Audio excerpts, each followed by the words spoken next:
Okay, everyone, thanks for joining us. We're going to get started. We thank all of you for taking the time to join this webinar. My name is V. John White, and I'm the Executive Director of the Center for Energy Efficiency and Renewable Technologies. I'm happy to welcome all of you today. CEERT has been working with our colleagues at Grid Lab, which is a think tank that works on solving energy transition issues. Ed Smeloff is our consultant and board member and has led the development of the report that we're going to discuss today. In addition to the work that goes on in Sacramento around climate change and clean energy, there is also a significant effort underway in the city of Los Angeles. The Los Angeles Department of Water and Power is the largest municipal utility in the country and has almost a third of California's load in its jurisdiction. Under the leadership of Mayor Garcetti and Mayor Bass and the City Council, LA has put together the LA 100 plan and is in the process of implementing it through their strategic long-range resource plan. Joining us today to talk about the city's engagement and involvement with clean energy is Council Member Katie Yaroslavsky. Ms. Yaroslavsky is the chair of the Energy and Environment Committee of the City Council and has taken an active role in the development of the LA Clean Energy Plan. So Council Member Yaroslavsky, we're delighted to have you with us and happy to have you say a few words. Can you hear me? Yes.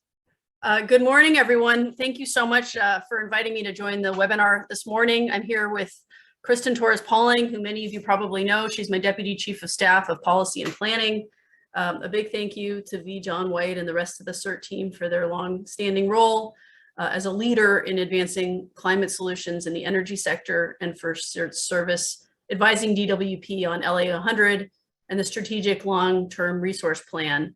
There really isn't another organization that fills the specific role that you all have played for decades now, and you've really built a truly remarkable shop here that's led the way through some of the hairiest of climate and energy questions. So thank you for what you do. The city of LA is still thoroughly committed to the goal of achieving 100% renewable energy by 2035, which of course we scoped out through our groundbreaking report detailing pathways to that goal in the LA 100 study. The equity strategies report for that study is forthcoming later this year, which we're really excited about.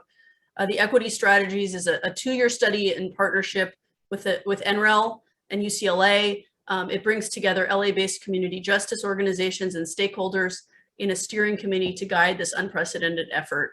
I'm confident that this next step toward realizing 100% carbon-free energy sets forth the path for an energy future that is both equitable and achievable, two things which are, as we know, are both important and key.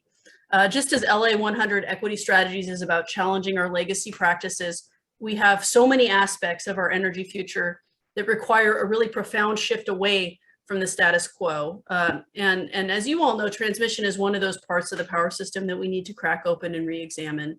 There's really no way for us to meet either our local or state clean energy goals without addressing transmission. Frankly, we would have needed to address transmission in one way or another, regardless of climate goals. As LA owns plenty of aging infrastructure that requires our attention, whether or not we care about the climate crisis. But the climate crisis presents us with an incredible opportunity to do that. I'm looking forward to reading the details in the report about the LA Basin's transmission needs soon, especially in the context of a motion I brought recently that was passed by the City Council that would put public health, safety, air quality, and other guardrails around the Scattergood Generating Station Green Hydrogen Project. And 2 years ago this month, the County of LA published the LA County Climate Vulnerability Assessment, which rated transmission lines as one of the most vulnerable physical infrastructure systems out of all the systems assessed. Of LA County's nearly 1,000 miles of high voltage transmission lines, 96% are in areas that will experience moderate or high change in exposure to extreme heat. So if we don't figure this out, we're neither meeting our clean energy targets, nor are we meeting our obligations to prepare for a hotter world. We really have to do better to plan for a more resilient and renewable future. And your work and partnership are important to helping us get there. So thank you so much. I hope you have a wonderful presentation today.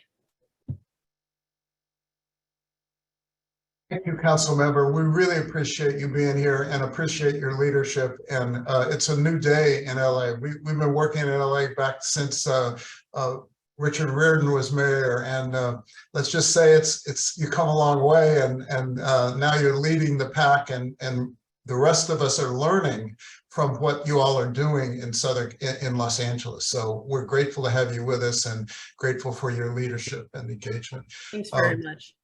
Now I'd like to turn the presentation over to Ed Smeloff, who's going to present some slides that summarize the results of our transmission report. And then following his presentation, we're going to have 4 respondents from different parts of the state talk about different aspects of the problem. So Ed, thank you. Thank you, John, and good morning, everybody. Thank you for your attention. I'd like to express my appreciation to Grid Lab that provided some of the financial support for the report, and also thank Maya Leroy, who has been a really vital participant in putting together the report that we're releasing, doing fact checking, organizing the report, as well as the seminar. So the report is called California's Path to Decarbonization, Transmission Planning, Permitting, and Timely Construction. We can't overemphasize the importance of transmission as the vital link to a clean energy future.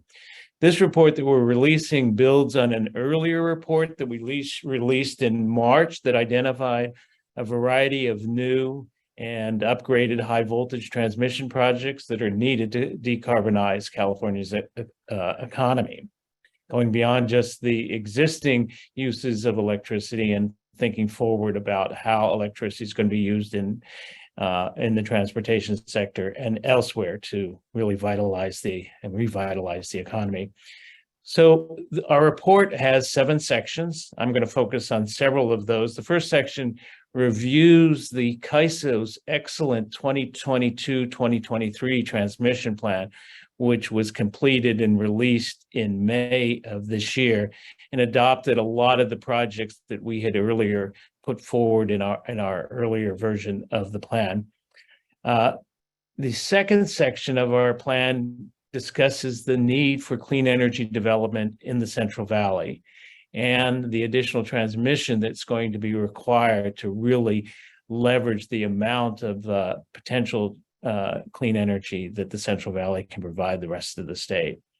Our third focus is going to be on opportunities and the need to phase down and then phase out fossil fuel generation in the Los Angeles basin and the greater Southern California area. And it's vital that we increase transmission coming into the LA region from multiple directions, from the south, from the east, and from the north and northeast. And we'll get into that in the presentation.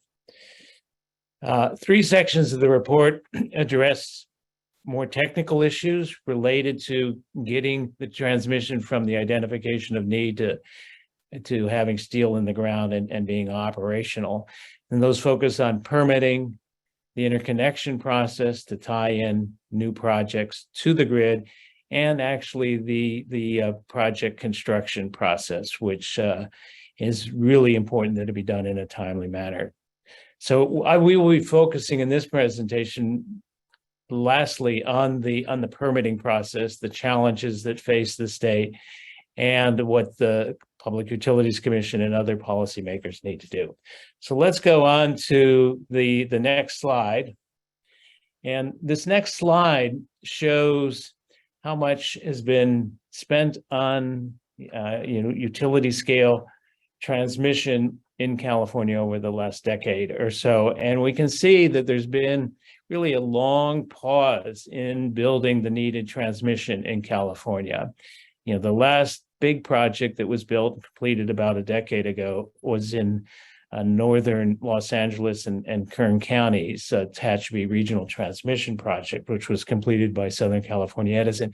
And that project, if you go up to the Lancaster, Palmdale, Antelope Valley areas, really opened up a vast amount of solar and wind potential, and is a key reason why California has surpassed its renewable portfolio development goals up to this point. However, in order to get to the full 100% clean energy, which the California legislature and former Governor Brown endorsed by 2045 or even earlier, which I think is going to be needed, we're going to require significant amounts of new investments in transmission, perhaps as much as $30 billion or so over the next 10 to 15 years. So it's a major endeavor. We're off to a good start with the 22-23 transmission plan that was adopted by the CAISO. And I'd like to review a little bit of that and then talk about some additional needs in the state and the gaps that need to be filled. So the next slide shows that the CAISO has, adopted a very strategic, long-term comprehensive approach to transmission planning, which is fairly new in California. We've done things a bit piecemeal in the past and has not been as coordinated as it needs to be. But the state agencies for energy have come together, put together a memorandum of understanding, and the CAISO has taken leadership in developing a strategic approach. And they call this strategic approach a zonal focus, where they've identified resource zones that are rich in solar, wind, geothermal resources, and which are the places where we're going to need over the next 10 to 15 years to develop a lot of new resources. You can see the quantities of resources in the table that's in the slide. So, there's multiple benefits, of course, of expanding transmission, as the city councilor said, that it is needed not just to bring new resources into the mix and to integrate renewable technology onto the grid, but it's also needed to improve system reliability, to reduce congestion and therefore reduce the energy costs, and really importantly, as we saw last year, enabling the state to better weather and manage extreme weather events, which unfortunately we're going to be exposed to in the future. So transmission is the key resource that links all of these goals together. The way the transmission plan is put together by the CAISO is they take from the California Public Utilities Commission resource portfolios, packages of generation that to be developed in the future from their annual integrated resource planning process. And the PUC hands over to the CAISO typically 2, sometimes 3 portfolios. One's a base case, which is the foundation for their plan, and then sensitivity cases, which allows them to look even further into the future and see what other alternatives are. But you can see in the table that the base case and the sensitivity case are starkly different. The base case gets us to 38 million metric tons of greenhouse gas emissions by 2030, which is about, we are currently at around 60 million metric tons. And the sensitivity case would cut that in half, get us down to 30 million metric tons in the electricity sector by 2030 and down to 25 million metric tons in 2035, even with the expectation that we're going to have a lot of electric vehicles on the road. We're going to have a much more electrified transportation system. So you can see we have a very large need for new resources to be able to meet the requirements of the state. And we're going to have to build somewhere on the order of about 7,000 megawatts of new clean energy annually to be able to meet the SB 100, zeroing out carbon goals. So let's go and take a look at some of the specific projects that have been recommended. And as I mentioned earlier, For the LA region, we're going to need to have new transmission that comes in from the southeast, comes in from the east, and comes in from the north to be able to reduce the dependence on the fossil fuel plants in there. So there were three major zones that were recommended for transmission development in this most recent plan. And they have names. They're called the East of Pisgah, which goes up to Southern Nevada, the Southern California Eastern Project, which goes across Riverside County to connect into Arizona, and then the Imperial Valley San Diego Project, which would connect further south in Arizona and even enable some projects to come in from northern Mexico. So the projects are really, these three zonal projects are really essential for solar, geothermal, and battery projects in Southern California. We can see that in a decade, 15 years from now, a total of about 35 gigawatts of new clean energy could flow over these lines, which would meet a substantial amount of the requirements of the state of California. Last year, during that peak conditions, we had about 50 gigawatts of electric demand. So the two projects that are going through Imperial County have a total cost of about $2.6 billion. And they will connect to a third new line that you can see on the map that goes up from a new substation on the San Diego Orange County border up to the Serrano substation. These three projects will be competitively bid by the CAISO to identify the developers that are going to build these projects. These projects have to be permitted. They will be challenged, a challenging process for permitting, and we really urge high-level attention by policymakers in California to make sure that these projects get built. They're a major link to the LA region and are going to be required to meet the state's needs. The second path, which is the other map on this slide, shows some upgrades to the existing system that's operated by Southern California Edison that goes across Riverside County from the Colorado River substation right on the Arizona border and links into big substations that are located in Riverside and Orange counties and terminates at the Serrano substation, which creates a looped system that connects both the more southern transmission lines that are being developed with the existing lines that go through Riverside County.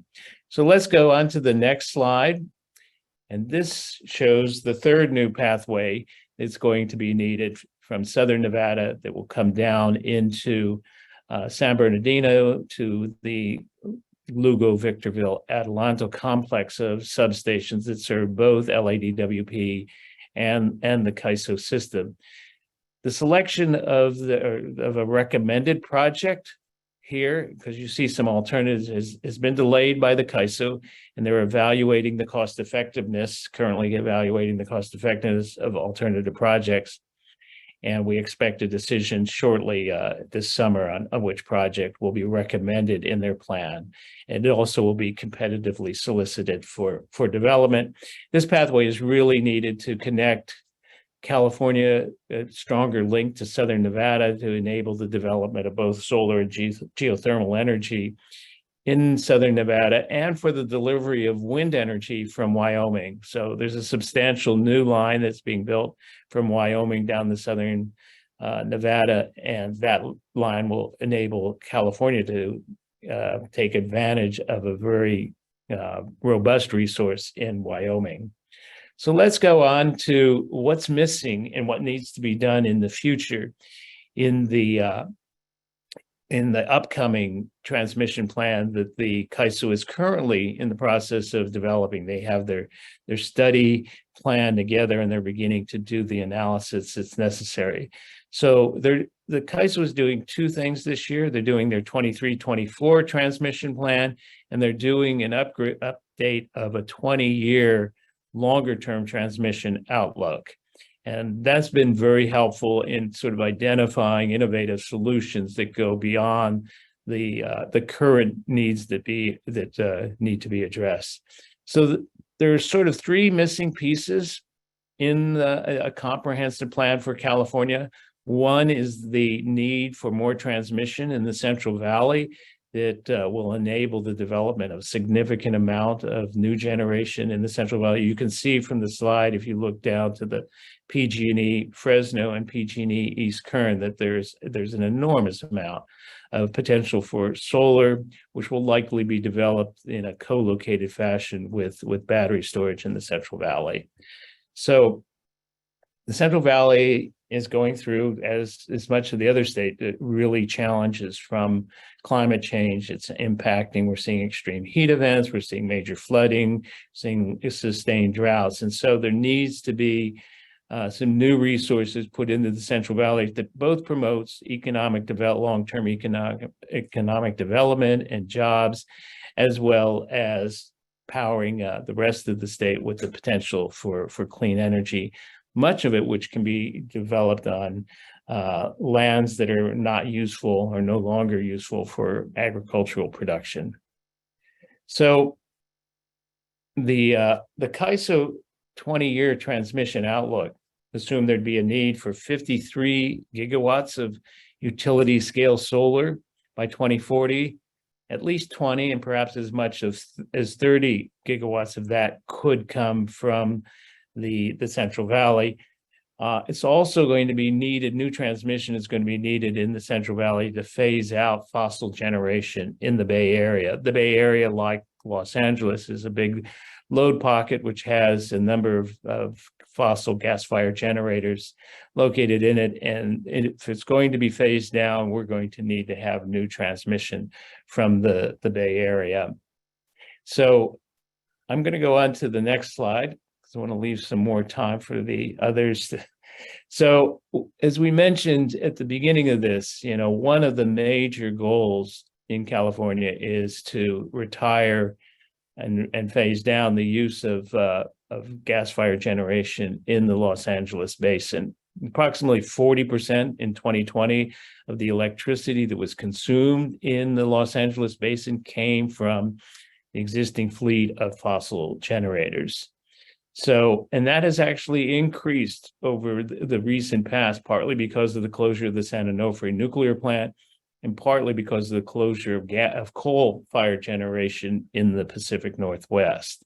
So transmission is really going to be essential so that LA doesn't increase its dependence on local gas-fired generation, which, has a lot of deleterious effects. So as part of their 22-23 study, the CAISO looked at what would happen if the Aliso Canyon gas storage facility was no longer available, if it is shut down. A lot of generation in the LA basin depends on storage coming out of the Aliso Canyon facility. And the CAISO determined that about 33,700 megawatts of gas-fired generation would be impacted and not available during the summer months if Aliso Canyon was not available. So they identified in their 20-year transmission outlook alternative transmission solutions to reduce dependence on Aliso Canyon. And they looked at a number of solutions. They identified three most viable options. All of those options included a high voltage direct current subsea cable that runs from the Diablo Canyon switchyard in San Luis Obispo County to two potential terminals in the Los Angeles basin. This is a project that has an opportunity to serve both Los Angeles Department of Water and Power as well as the CAISO system. The CAISO called this project the Diablo South HVDC project for high voltage direct current. It's also called the Pacific Transmission Expansion Project, and there are companies interested in actively developing this opportunity. This opportunity here, I'm showing here the 12 largest gas-fired power plants in the Los Angeles region, shows the amount of gas that's necessary to power them on a daily basis, as well as their rated megawatt capacity. So just to put this in perspective, the amount of gas that's consumed at these power plants is equivalent to the amount of gas needed to heat approximately 15 million homes.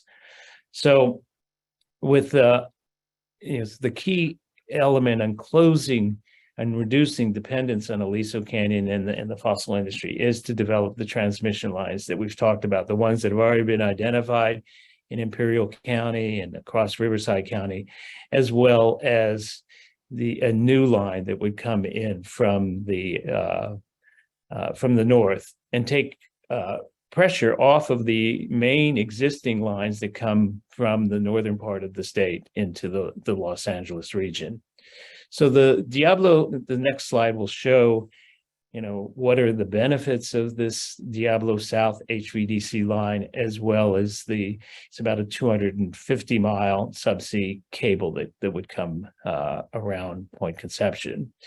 So the CAISO Outlook report identified multiple benefits from doing this transmission line. In addition to decreasing the need to operate gas-fired power plants in Southern California, it also reduces congestion on the transmission lines that already come into Southern California from Midway in the Central Valley in Kern County to the Vincent substation in Los Angeles County. This is going to be critical to protect the system from contingencies, particularly when we have these high temperature, extreme heat events in California. And also this transmission line would also create a pathway for offshore wind developments, which is being planned for the Central Coast, called the Morro Bay wind development areas. So there are multiple benefits of this. CEERT is strongly supporting the development of this line. However, it has not been included yet in the transmission plan that's been adopted by the CAISO. The CAISO did recognize that it has value and has indicated that they would be interested in approving it if the state's utility commission indicated that it was needed as part of its plans to reduce dependence on fossil fuel generation. So we're recommending and urging the PUC to indicate that it does support the reduction of fossil use in the fossil power plant use in the Los Angeles basin, and support the development of this project. These projects take a long time to permit and build. There are supply chain issues, is lots of transmission is being considered in other parts of the United States and in Europe. So it's an urgent need for a decision to be made on approving this project, and we're encouraging the Public Utilities Commission to do so. So let's go down to the last slide. So the CAISO recommended that 21 specific policy-driven projects be developed in California with a total budget of about $7.5 billion. The other two projects that are still under consideration, the one I mentioned from Southern Nevada to Victorville, and then the subsea HVDC line. Those could add, another $3-4 billion to the total budget that's needed. I do want to summarize by saying, all in all, CEERT is very pleased with the tremendous step forward that has been taken by the CAISO in planning for transmission expansion after a nearly decade-long pause in the process. So we need to build upon what the CAISO is doing. The zonal focus really is a paradigm change. It is going to change the way we think about developing new clean energy projects. It should impact the interconnection process that developers are using to plan for connecting to the grid, and it should impact the decisions that are made by the local procurement entities, the load-serving entities across the state, including many of the community choice aggregation entities. So lastly, I'm going to end and say that the most important thing in the immediate future that needs to happen is permitting reform. So we've identified the need. We've outlined where these projects need to go, be located at, but the key thing that needs to happen is they need to be permitted by the Public Utilities Commission. And unfortunately, over the past decade or so, that process is bogged down with considerable delays to much smaller projects. We've seen projects delayed both by the amount of time it's taken for the utilities to prepare environmental assessments, but also by the Public Utilities Commission in the review of those projects. So the report identifies it. It looks at a report that was done by the Clean Air Task Force. I'm not going to get into that, but there's an urgent need to reform permitting. There are several proposals in front of the legislature this session to do so. And there is a attempt at self-reform by the Public Utilities Commission. We're participating, CEERT is participating in that. It's gotten off to a slow start, and we're not completely satisfied with that the commission staff understands what the barriers are, but we are pleased to see that they understand they need to address the issue. So let me finish my comments here. Looking forward to the reactions of the other panelists. And I really would like to thank everybody for their attention and attending this webinar. So John, I'll turn it back to you and let you introduce the respondents. Thank you, Ed. And thanks, everybody. We're really, really pleased with the turnout and grateful for everyone's participation. So our first commenter respondent is our friend Bill McGavern. Bill's a member of the CEERT board and a longtime advocate for the Coalition for Clean Air, and the most recent recipient of the Air Resources Board Hagen-Schmidt Awards. So Bill, nice to have you with us. Well, thanks very much, John, and really want to thank CEERT and Ed Smeloff for this presentation and the work that you've been doing on transmission and other really important clean energy issues. It's clear to me that we are going to need significantly more transmission in order to solve our twin crises of air pollution and climate change. California still has by far the worst air pollution in the entire United States. And of course, with climate change, we're seeing extreme heat. We're seeing, alternating drought and floods. This weekend, it's projected to be 100 degrees or higher in many parts of inland California. That also will exacerbate the smog problem. So we'll probably have unhealthy levels of smog in much of the state. And, it's been noted by some observers, I think it's really true, that the environmental movement is in a stage of transition where it's really a movement that was started to protect important and beautiful places. And, for many years, I represented the Sierra Club, which really got its start in protecting, California Sierra, and expanded to include many other important wild places around the country. And that's really at the core of the origins of the environmental movement. But now, as environmentalists, many of us realize that while continuing to protect those beautiful places, we also need to do some building. We need to be able to permit and build the important infrastructure that will help us to reduce the emissions that are making people sick and altering the very climate of the planet. So I think it's important that we keep a balance where we're making sure that we can do that permitting, but also do it in a way that respects the needs of communities, especially our environmental justice communities, to participate in the process and not have their needs ignored again.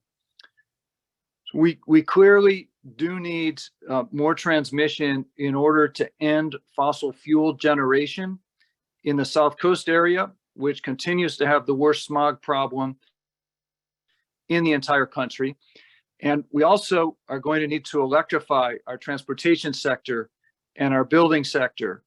And this will be particularly important in areas like the South Coast and the San Joaquin Valley, which has the worst particle air pollution problem in the entire country. We have a number of important standards and rules that are bringing us towards that electrification, like the clean car and clean truck standards at the Air Resources Board, appliance standards that are being adopted at the Energy Commission and some of the air districts, and are coming at the Air Resources Board. And we are going to need more electric transmission in order to support that transition. So I will close there and look forward to hearing from others.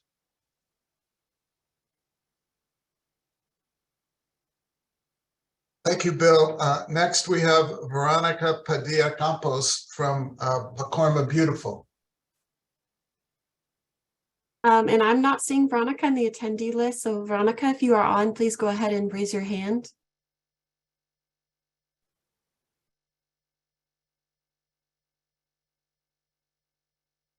Okay, and if not, John, do you want to go ahead and go on to the next respondent? Yes. Next, we're very, very happy to have with us Hunter Stern, business manager for International Brotherhood of Electrical Workers 1245, who's a big supporter of transmission development and a friend of ours. Hunter, please say hello, and we're happy to have you with us. John, thank you. And thanks to Ed and everyone at CEERT. This is a really important and I think exceptionally very timely report. I mean, we need this information. We need everybody in the same voice, voicing the same interests, and expanding transmission is absolutely the interest that we need for our voices to carry. And this CEERT report really helps. So first and foremost, I appreciate being here. My name is Hunter Stern. I'm an assistant business manager with IBEW Local 1245. I'm also affiliated with the Coalition of California Utility Employees, which lobbies on behalf of utility employees with the IOUs throughout the state of California. And we do work here, and I'm in Sacramento today. We do work in Sacramento as well as at the Public Utilities Commission. So we're thrilled, again, we're thrilled with the report. My role here, among other things, is to let people know that we're eager to put our members to work building this infrastructure. You know, as the report outlines, as both Vijay and Ed in particular outlined in their summaries of the report, we're way behind on transmission construction and building the new infrastructure we need to take advantage of all the new clean energy projects that we've built so far in the state of California and will build in the future.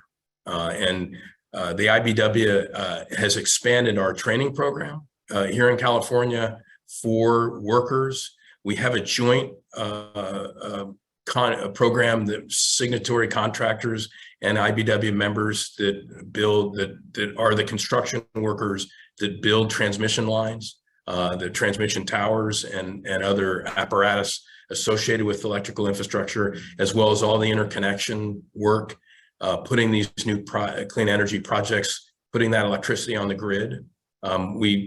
We opened at the end of 2021, December 2021, a new training facility in Woodland, California, near Sacramento.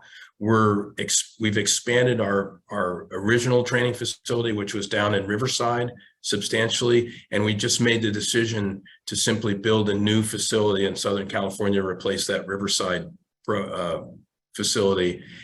When all of this training infrastructure is built out, the IBEW will, along with our contractors, will be able to have up to 500 new linemen trained and entering the workforce as line workers a year going forward. And just 3 years ago, it was more like 150 to 200 annually. It's a 4-year training program, so it does take some time, and it's a earn as you learn concept. So you are out working as well as doing classroom work, as well as getting direct supervision in these facilities. So we will have the workforce. It's particularly important to accelerate the transmission work now because we do also have a pretty deep work bench, as it were. We've had a lot of line workers out from other parts of the country doing wildfire mitigation work. That work isn't over by any stretch, but it is morphing into different kinds of work, particularly undergrounding distribution and some transmission, but almost mostly distribution in high wildfire areas. And that means the number of line workers needed for that work is actually going to reduce over the next 3 to 5 years. And it's perfect timing for those workers to flip over and begin building this transmission infrastructure. So for those reasons, the timing of this is ideal. As I said before, we're already behind. We see some of the conclusions, agree with all the findings. Some of the solutions we're not 100% sure about, but I will emphasize, never let perfect be the enemy of good. And I will emphasize that the reconductoring and expanded use of direct current, new technology, improved technology to increase capacity on existing transmission corridors and new corridors which will be built is key. It makes this program, this process, this infrastructure much more financially viable. And every additional electron you can put on the wires makes it reduces cost to individual customers. And I know CEERT and others will join IBEW in pushing for federal legislation, both for siting and permitting, so that we can accelerate these projects, these transmission projects as well as some kind of ITC, income tax benefit for the construction of only those transmission projects that will benefit regional areas and benefit national security interests, because we're leaving a lot of things on the table, not just around clean energy. We're also leaving military bases and other remote areas potentially at risk of extended outages without this transmission work. So there's lots and lots and lots of reasons, and we're very pleased to support the report, and we're very pleased to be able to evangelize with CEERT to get this work done. And with that, Bijan, I'll be happy to turn it back to you. Thank you, Hunter. I can't tell you how grateful I am for the level of detail that you provided in terms of your plans, and you've hit on the crucial importance of the expansion of the workforce and the training that's important. One of the issues that's been slowing us down is the utilities have been delaying interconnections in some cases because of workforce issues. And as one of the observations we've had in the development of this report is that most of our transmission work has been one at a time, case by case, not looking at the big picture. And what we need to do now is build multiple lines at the same time, which is going to require us to have a different way of going about it. So anyway, thank you very much. And now I'd like to introduce Ray Leon. Ray is the founder of the Latino Empowerment Project and also the mayor of Huron. He is a founding director of the Central Valley Air Quality Coalition and a member of the California Air Resources Board Environmental Justice Advisory Committee. So Mayor Leon. Hello, good morning, buenos dias, and I'm the executive director and founder of the Latino Equity Advocacy and Policy Institute. And it's my pleasure to be here with all of you because I feel that not enough is known of what's happening in the San Joaquin Valley in regards to a lot of things. My good friend mentioned the particular pollution, how bad it is. San Joaquin Valley is one of the most contaminated air basins in the nation. It's also the region that has the counties that have produced all the agricultural products, and therefore many farm worker communities, one of them being Huron. It's one of the 4 poorest cities in the state of California, although it is a community within the county with the highest ag revenue in the nation. And so we have been observing, number one, a big supporter of clean energy. We need to do it. The climate crisis is real, and we need to figure out the climate resiliency because it's not going to get any prettier. But part of the impact is going to be economic, and those that are going to be hit first and the worst, and it's already happening now. We are already seeing it. Are low-income families, farm workers, for example, in my community of Huron, which is very much a farm worker community.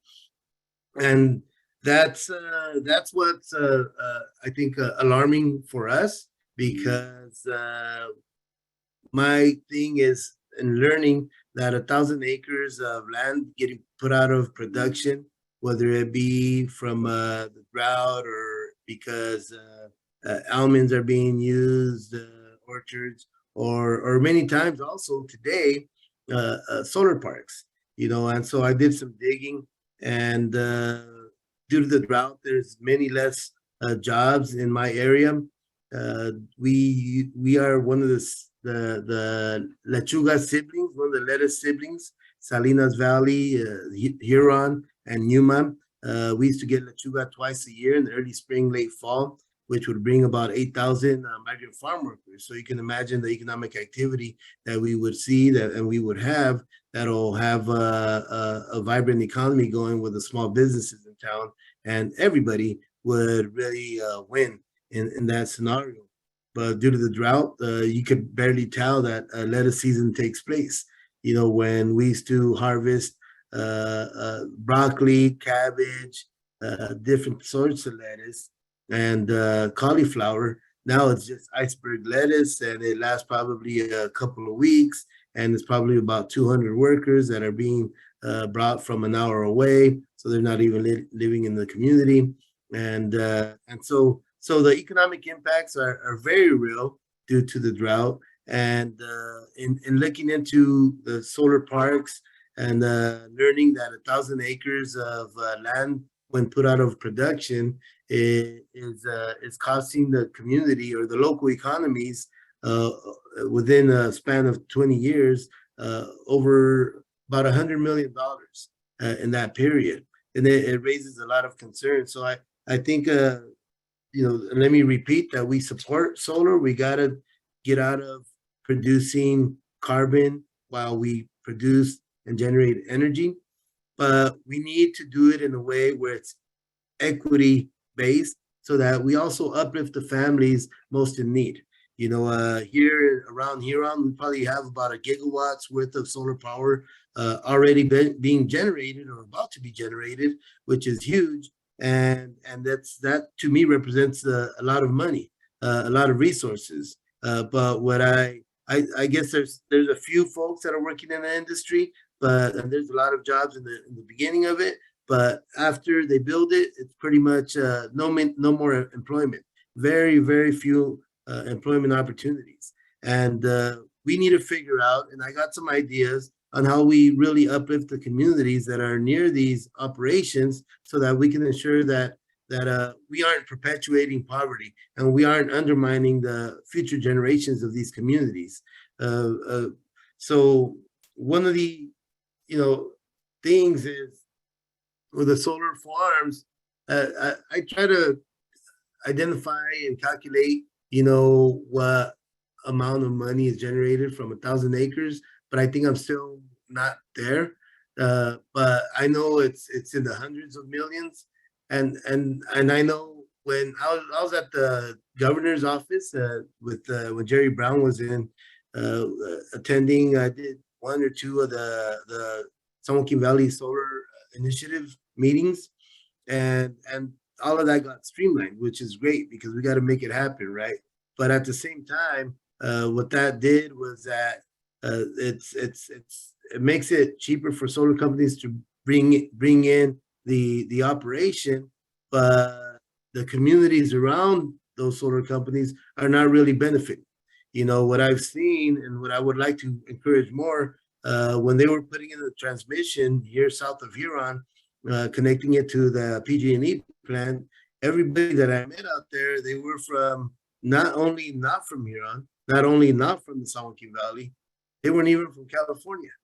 So for me, it's a red flag in terms of, all right, so all this wealth that's going to be created in the process of accomplishing these important goals, are they not going to involve my community? Because if not, then that's a betrayal of our families that have been the food chain keepers for this country for generations, you know. And one of the problems in our region is usually a school district. We're having a battle right here with our school district because we want a high school in our community. We've never had one, and the quality of education is questionable. So, and the kids have to travel in the bus for 3 hours round trip. But we want to educate them in our community. And our ideal would be that we could not only have them get educated in our community, we provide them scholarships because all these companies generating all this energy want to recruit them into the discipline where they could get into the industry, whether it be through a trade or it be as a scientist, as an inventor, as any other one of those careers that then is a green career. And then we stop undermining the education of our kids to force them to get in the line of farm work, where today there's one farm worker, one ag job for 2 farm workers. So then it's a calculation, it's almost a formula to undermining this whole group of people in the region and perpetuate poverty.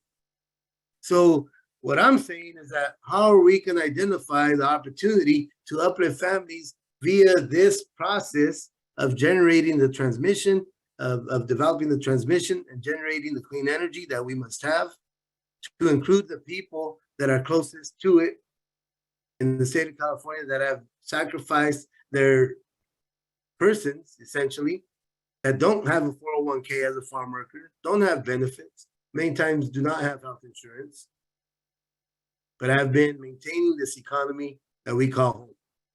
And so, my suggestion is providing scholarships for students, internships for our kids that once they get into college, they could participate in the clean energy industry.